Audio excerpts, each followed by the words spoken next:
In 2008, inside a house so quiet it felt abandoned, David Foster Wallace ended his life after stopping the antidepressant he had depended on for more than 20 years. The man who wrote over 1,000 pages dissecting human consciousness, who foresaw a culture addicted to entertainment and trapped in loneliness, was finally crushed by his own mind.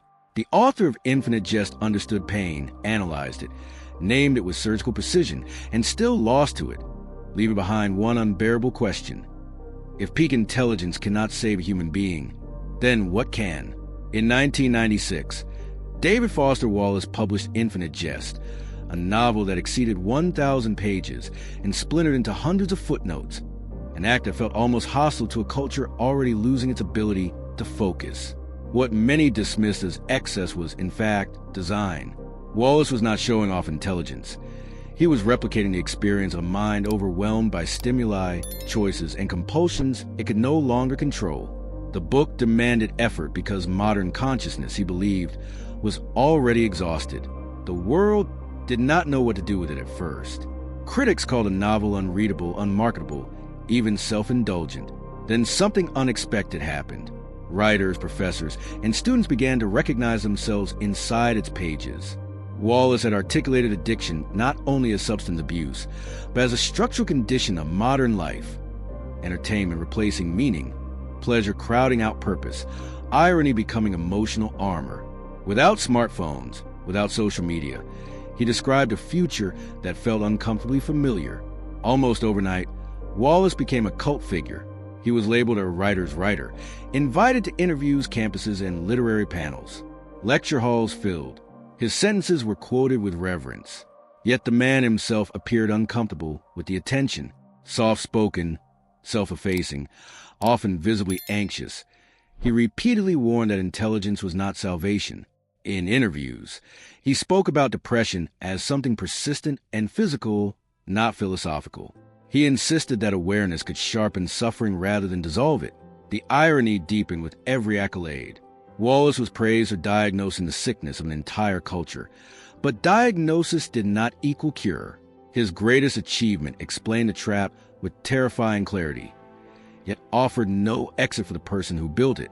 And as readers celebrated Infinite Jest as prophetic, an unsettling question lingered beneath the praise. If someone who sees a system from the inside cannot escape it, what hope does anyone else have? Born in 1962 in Ithaca, New York, David Foster Wallace grew up in a household where intelligence was not a gift, but a baseline. His father was a philosophy professor, his mother an English teacher. Language, argument, and precision were part of daily life. From an early age, Wallace learned that thinking clearly, speaking well, and analyzing deeply were how one earned attention, approval, and belonging. And when a child learns that their worth is tied to how well they think, what happens the moment thinking no longer feels safe? Wallace stood out almost immediately. Exceptionally bright, academically gifted, and competitive in junior tennis, he was praised for speed of thought and depth of understanding. But alongside that praise grew something quieter and more dangerous, a mind that never rested. He didn't simply observe the world. He monitored himself inside it. Every action was evaluated, every feeling questioned, every moment filtered through analysis. Instead of living experiences, he processed them. And when the mind becomes a primary place of residence, where does the body go? By adolescence, the first clear signs of depression appeared. Not dramatic breakdowns, but a persistent heaviness, difficulty sleeping, fading motivation, a sense of emptiness without an obvious cause. Outwardly, Wallace remained a high achiever, the student teachers admired and parents were proud of. Inwardly, he was confronting a fatigue that accomplishment could not erase. Success quieted the noise briefly, then made it louder. The question formed early and refused to leave. If doing everything right still feels wrong, where does the problem actually live? College at Amherst intensified the pattern. Wallace studied philosophy and literature simultaneously, disciplines that demand relentless self-reflection. He excelled at a rare level. His philosophy thesis was later published academically, while his creative thesis revealed an unusual, restless literary voice. Yet this was also where the central contradiction sharpened. The more he understood about consciousness, desire, and meaning, the more clearly he saw their limits. Knowledge did not bring relief. It expanded the territory of anxiety. Awareness did not free him. It trapped him inside endless observation. During this period, antidepressants entered Wallace's life not as enhancement, but as survival. He wasn't seeking happiness. He was trying to function, to wake up, attend class, speak to people, exist without being crushed by thought. Slowly, a brutal realization settled in. The mind that defined him was also his greatest threat. He could analyze pain faster than he could feel it. He could describe despair with precision, but could not step outside it. And a deeper fear followed close behind. If that intelligence ever failed, if his thinking dulled or collapsed, what would be left? Relationships reflected the same tension. Wallace wanted connection, but feared exposure. Being known meant risking disappointment, or worse, being ordinary. Intimacy felt dangerous, so he controlled instead of surrendered, explained instead of felt. Writing emerged not as ambition, but as regulation, a way to impose structure on chaos, to slow the mental spin just enough to breathe. But even that reinforced a habit. Everything had to be processed, justified, framed.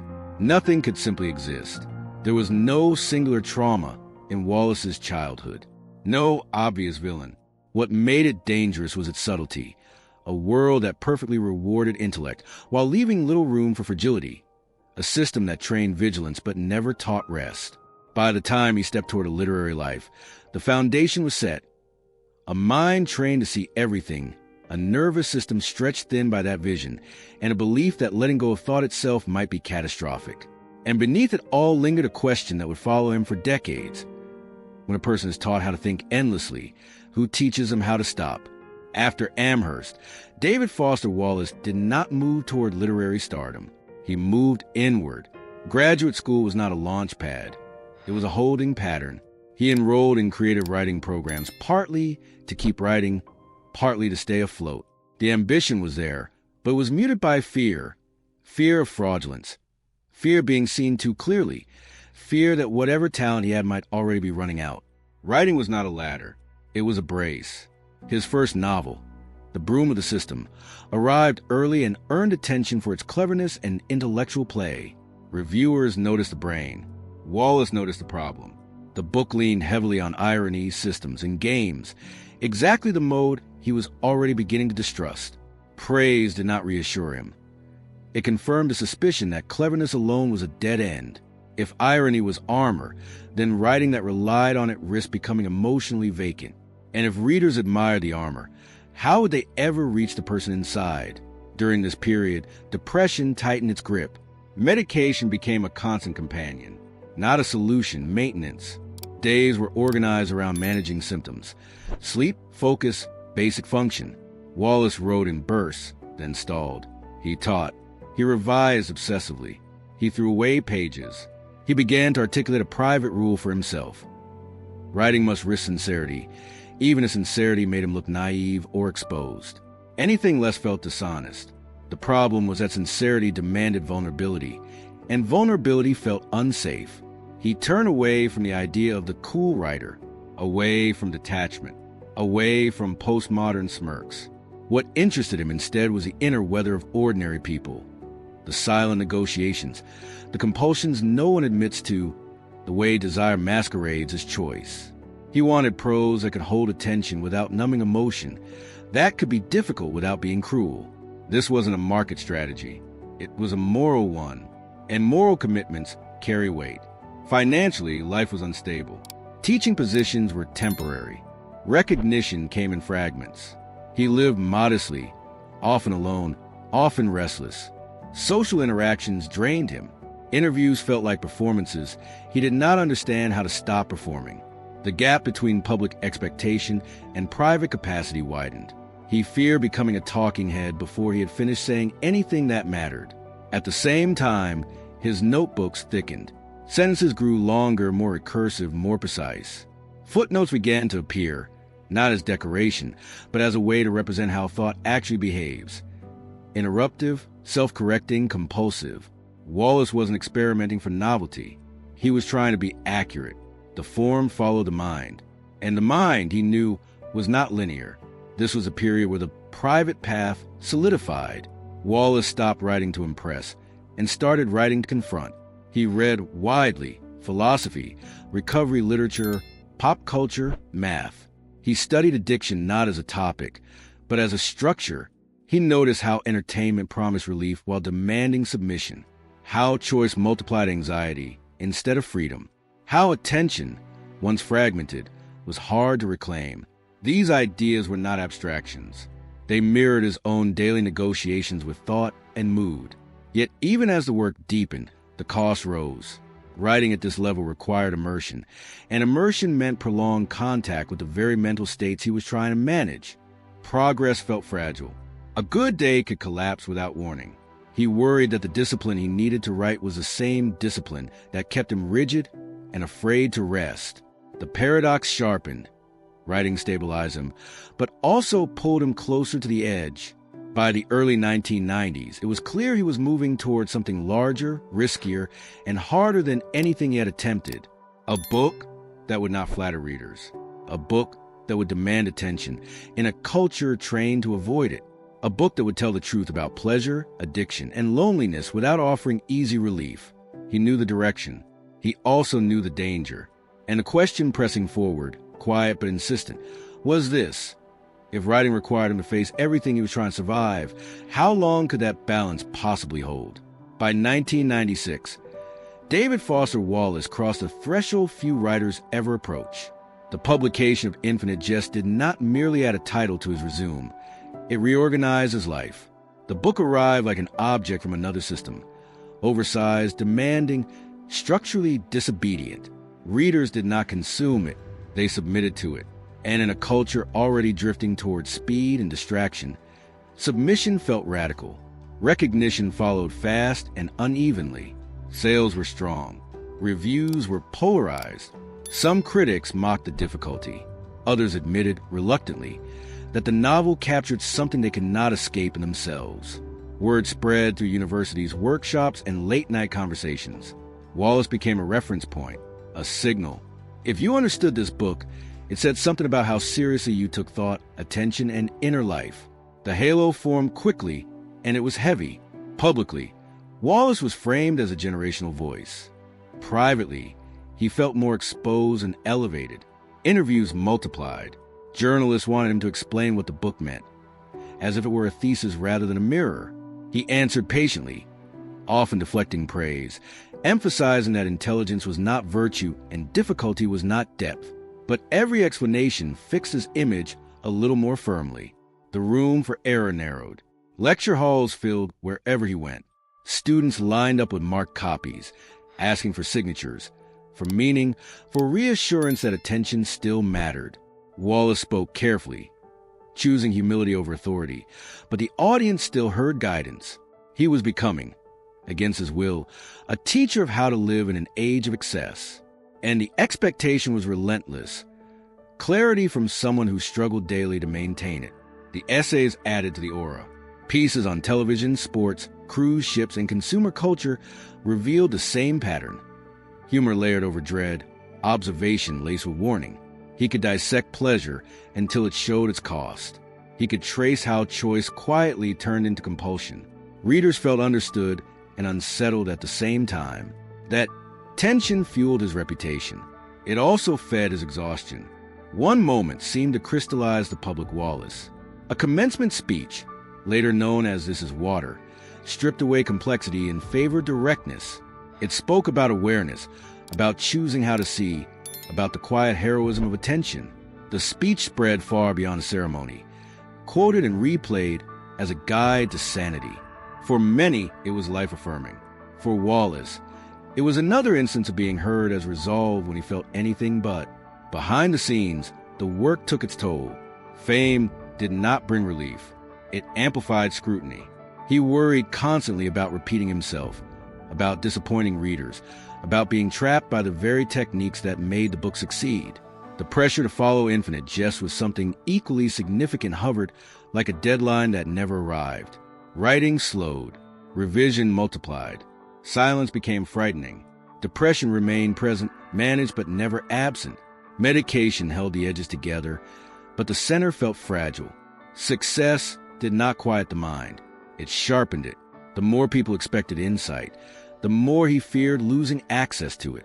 The gap between the public image of mastery and the private experience of effort widened until it felt dishonest to stand in front of audiences at all. Relationships strained under the weight. Being admired is not the same as being known, and Wallace felt the difference acutely. He wanted ordinary connection, but his work had made him extraordinary in ways that resisted ordinariness. Conversations drifted back to the book, to ideas, to meaning. Escape was temporary.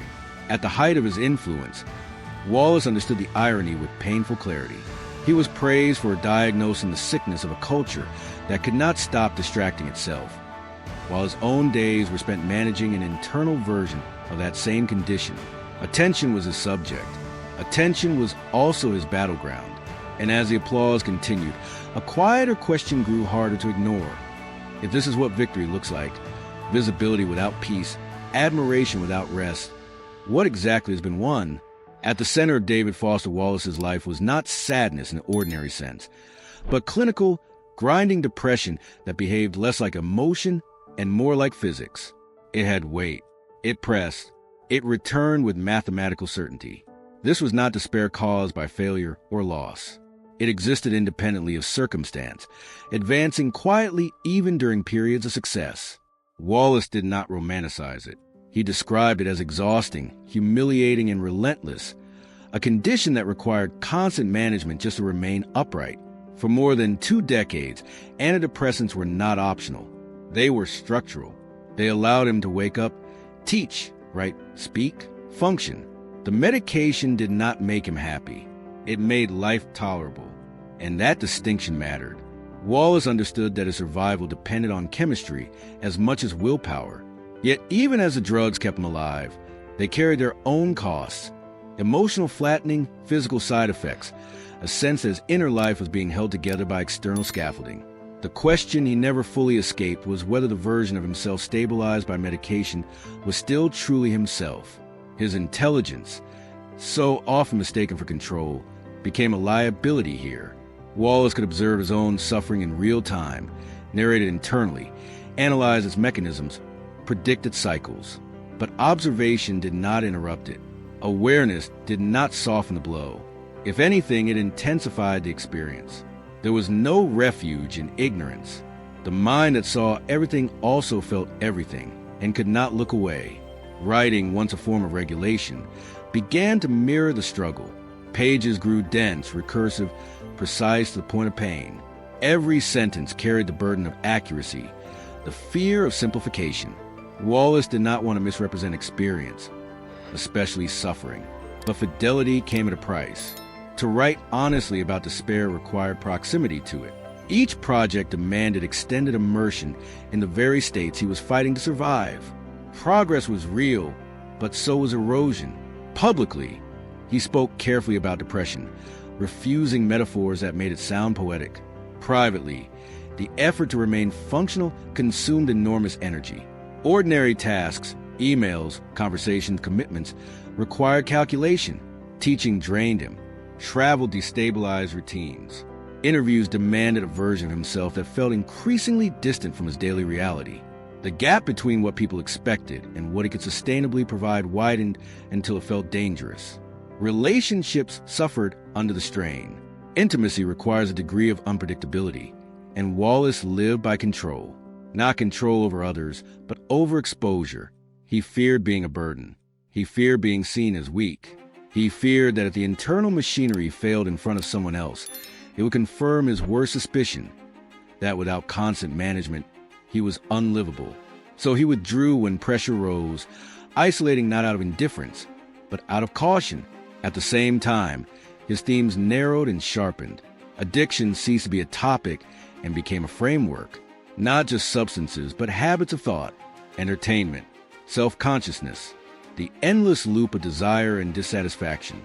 Wallace recognized in culture what he experienced internally, the promise of relief that always demanded more attention, more compliance, more surrender. The parallels were not theoretical. They were lived.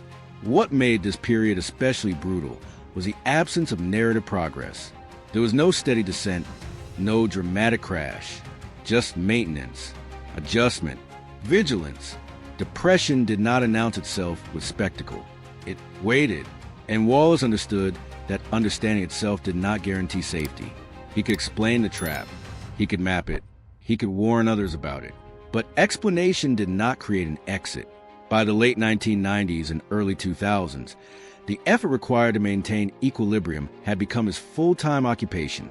Writing was slower, days were shorter, the margin for error narrowed, and beneath everything lay a quiet, accumulating fear that the system keeping him alive might not hold forever, that one change, chemical, physical, or circumstantial, could undo years of balance in an instant.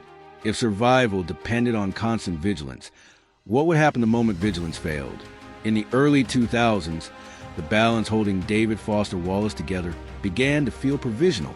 The medication that had stabilized him for years was losing effectiveness, its side effects growing harder to tolerate. Emotional flattening deepened. Physical discomfort increased.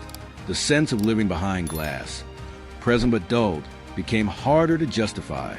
Wallace faced a decision that terrified him: remain chemically intact but increasingly numb, or risk removing the scaffolding and face whatever returned. The choice to taper off medication was not impulsive. It was deliberate, cautious, supervised. He hoped that time, discipline, and routine might replace chemistry. For a while, he believed it was working. He taught, he wrote, he maintained schedules. Friends noticed effort, even optimism. But beneath the surface, something darker was gathering momentum. The depression did not return gradually. It surged. The symptoms came back sharper, heavier, and more resistant than before, as the illness had been waiting. Sleep collapsed first. Nights stretched into hours of restless awareness. Thoughts looped without pause. The mind that once raced now pinned him in place. Days followed with exhaustion layered on dread. Concentration vanished. Writing stalled completely. Not because ideas were gone, but because accessing them felt physically impossible. The very activity that had once regulated his inner life now required an energy he no longer possessed. What made this phase unbearable was not simply pain, but its persistence. Wallace had endured suffering before. He had managed it, negotiated with it, worked around it. This time felt different. There were no windows of relief, no reliable routines to anchor him. The future shrank into a series of immediate obstacles. Get through today, then the next hour, then the next minute. The analytical mind that once provided distance now offered only brutal clarity. He could see the trajectory. He could see how this ended if nothing changed. Friends and colleagues sensed the danger. Concern increased. Support was offered. But depression of the severity does not respond easily to reassurance. Wallace did not doubt that people cared. He doubted that care could reach him through the density of the illness. The fear of being a burden intensified. Asking for help felt like transferring weight. He could not justify placing on others. Silence felt perversely more responsible. The themes he had written about for years, addiction, captivity, the tyranny of desire, collapsed inward. The addiction was no longer cultural. It was neurological. The cage was no longer metaphorical. It was chemical. Wallace understood with devastating precision that willpower was not the missing ingredient. Effort was not the problem. The machinery itself was malfunctioning. By 2008, the situation had narrowed to a point of unbearable focus. The question was no longer how to live well, or how to write truthfully, or how to be useful to others. It was how to stop the pain without causing more of it. In that narrowed frame, options collapsed. Continuation looked endless and unmanageable. Intervention felt uncertain. Waiting felt dangerous. When the end came, it was not framed as drama or protest. It was an act of escape from a state that had become intolerable. The man who had spent his life articulating the invisible structures that trapped human attention found himself inside one that offered no exit he could see. And the most devastating truth left behind was not philosophical, but human. That understanding the trap does not guarantee survival, and that insight, no matter how deep, does not always come with mercy. If even clarity cannot protect a person from unbearable pain, what does that say about the limits of responsibility, endurance, and choice? After the collapse, there was a brief period that looked, from the outside, like recovery. Wallace returned to routines. He adjusted schedules. He tried alternative treatments. He walked.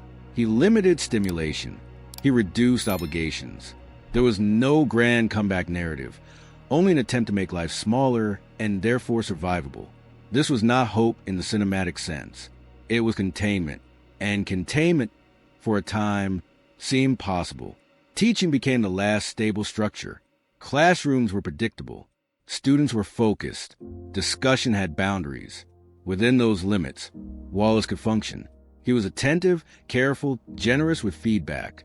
He spoke about writing not as expression, but as responsibility, an act that required honesty without exhibitionism. The classroom offered something his public life did not: presence without performance. For a few hours at a time, the mind slowed enough to hold. Writing, however, did not return in the way it once had. The pressure produced another defining work lingered like static. Every attempt felt loaded with expectation, his own most of all. Pages came, but they were heavy. Revisions stalled. The fear was not failure, but misrepresentation, saying something untrue or worse, trivial. He did not want to add noise to a world already saturated with it. Silence felt safer, even if it carried its own cost. This period is often misread as withdrawal. It was not retreat from effort. It was triage. Wallace understood that his margins were thin. Any overextension could tip the balance. Invitations were declined. Travel was minimized. Interviews disappeared. The public Wallace faded, not out of disdain, but out of necessity. What looked like disappearance was actually conservation. There were moments, small and spectacular, when life felt almost workable. A conversation that did not exhaust him. A class that went well. A day where sleep arrived before dawn. These moments mattered. They suggested that existence without constant emergency might be possible. But they were fragile. Each depended on conditions aligning just right, and conditions rarely stayed aligned. The central tension remained unresolved. Wallace wanted to live truthfully. He also wanted relief. He wanted to contribute without being consumed. He wanted connection without exposure. These were not unreasonable desires, but they pulled in opposing directions. To write deeply meant reopening channels that led straight back into pain. To avoid writing meant losing the one language he trusted to make sense of that pain. Either choice carried loss. What makes this phase difficult to narrate is the absence of transformation. There was no clear ascent, no lesson learned that altered the trajectory. Just endurance, just days managed, then managed again. The culture prefers stories of recovery because they reassure us that suffering follows rules. Wallace's life resisted that reassurance. Improvement did not accumulate. Stability did not compound. Every gain was provisional. Friends noticed the strain even in quiet. He was thinner, more careful, more guarded, not defeated, but constrained. The intelligence remained intact. The humor surfaced occasionally, but the ease never returned. The cost of staying alive had risen, and the resources to pay it were finite. In retrospect, this period is sometimes framed as a misrescue. That framing misunderstands the nature of the struggle. Wallace was not waiting to be saved. He was working constantly to remain. The effort simply exceeded what one person could sustain indefinitely. There was no single decision that determined the outcome. There was accumulation. The idea of renewal hovered but never solidified. Renewal implies a return to form, a re-entry into previous capacities. Wallace's reality was different. The goal was not renewal, but reduction, reducing harm, reducing demand, reducing exposure. That the strategy eventually failed does not invalidate it. It clarifies the scale of what he was facing. What remains difficult and necessary to accept is that some turning points do not turn. They only narrow. And when a life becomes a corridor with fewer and fewer exits, the question shifts from possibility to endurance. How long can a person carry clarity without relief, discipline without rest, responsibility without reprieve? After his death in 2008, the world did what it often does too late. It read David Foster Wallace more carefully. The work did not change, but the angle of attention did. Passages once praised for brilliance were now read as signals, warnings, maps drawn by someone walking the terrain, while describing it. Infinite Jest was no longer only a novel about addiction and entertainment. It became a document of lived experience, a record of how consciousness can turn against itself when attention is fragmented and desire is endlessly redirected. This is Water took on a different gravity. What had sounded like gentle advice now felt like a final offering. Not a solution, but a practice. Choose what you pay attention to. Choose how you interpret the ordinary. Not because it will save you, but because it might make the day survivable. Readers shared the speech widely, often without knowing the full context of the man who delivered it. The words traveled further than Wallace ever wanted to, carrying a calm he struggled to access himself. In academic and literary circles, his reputation solidified. He was discussed not just as a stylist, but as a moral thinker, someone who believed fiction had obligations, someone who rejected irony when it became a shield against feeling. His essays were taught as models of observation without cruelty, humor without evasion. Students found in his work a permission to care deeply in a culture that often treats care as weakness. But admiration carried a shadow. Many wondered whether celebrating his insight risked sanctifying his suffering. There was discomfort, too, in the public conversation around his death. Simplifications appeared quickly: genius as burden, intelligence as curse, tragedy as inevitable. These narratives were tempting because they made the ending feel fated, tidy, comprehensible. Wallace resisted tidy explanations in life. Reducing him to one in death did him no favors. His illness was not the cost of brilliance. It was an illness. Full stop. What remains powerful about his legacy is not the manner of his death, but the honesty of his attention. Wallace wrote as if paying attention were an ethical act, as if noticing clearly, without flinching, mattered even when it hurt. He did not offer redemption arcs. He offered recognition. He named experiences many people live privately and assume are unshareable. In doing so, he made loneliness slightly less solitary. Readers continue to find themselves in his sentences, not because he solved their problems, but because he refused to lie about them. He acknowledged the difficulty of staying present in a world engineered to distract. He admitted that awareness could be painful. He still argued that it was preferable to numbness. That argument remains unresolved. It was unresolved for him. That may be why it continues to resonate.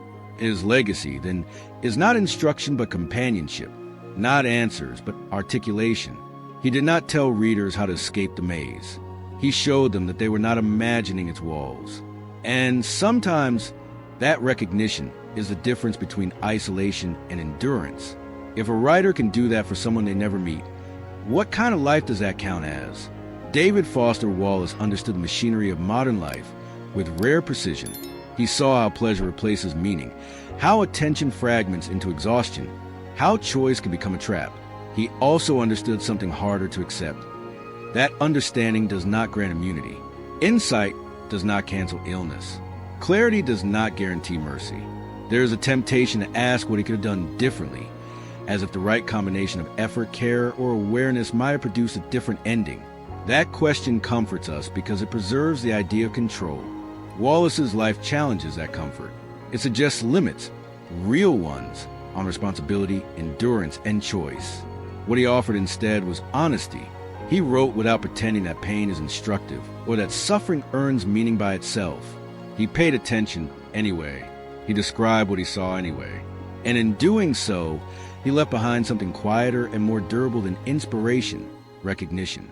If his work continues to matter, it is not because it rescues, but because it accompanies. It sits with readers in the ordinary pressure of days, in the moments when thinking feels heavy and relief feels distant. And perhaps the final, unresolved question his life leaves us with is not how to overcome pain, but how gently we might treat ourselves and each other while carrying it.